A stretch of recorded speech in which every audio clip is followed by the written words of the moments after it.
the internet unless you're fine with it. That's right, that's it. And whenever you're ready. My name is Glenda Williamson. I live in Holden, Arizona. And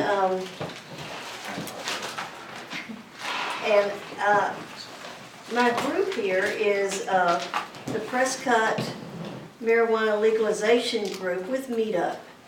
And we're trying to make sure that marijuana does become legal this year. Because marijuana is needed, cannabis is needed for everyone. Cannabis, I guess, is the more legal word here.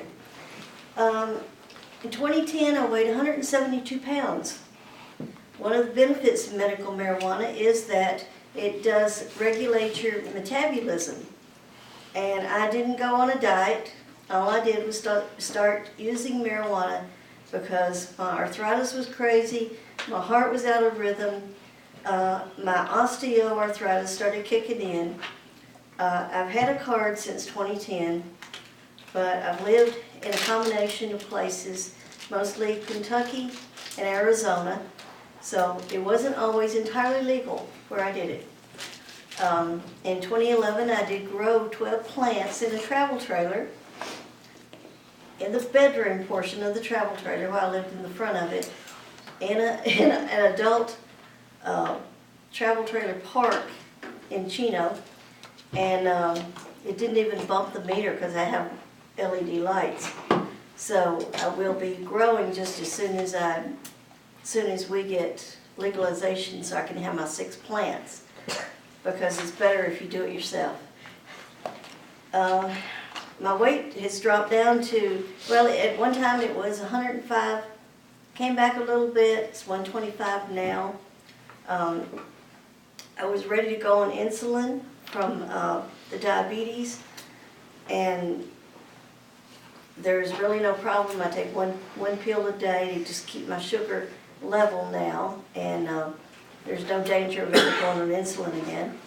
My rheumatoid arthritis, sometimes I do have to treat it with Imuran when it does flare, but for the majority of the time it stays in remission.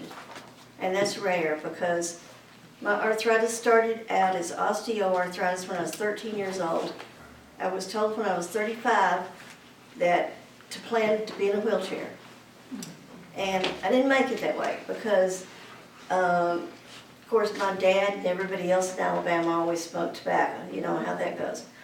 So there was so much tobacco around me that gradually I became a smoker. So it made me feel better.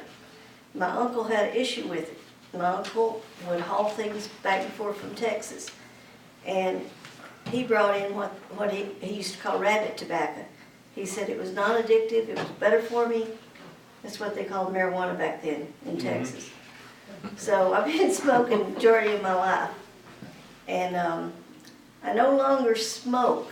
I eat it, I vape it. I don't want the tar and nicotine in my lungs.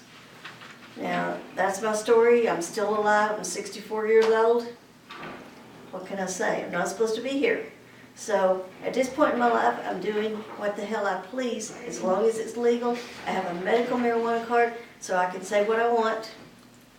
So that's my story.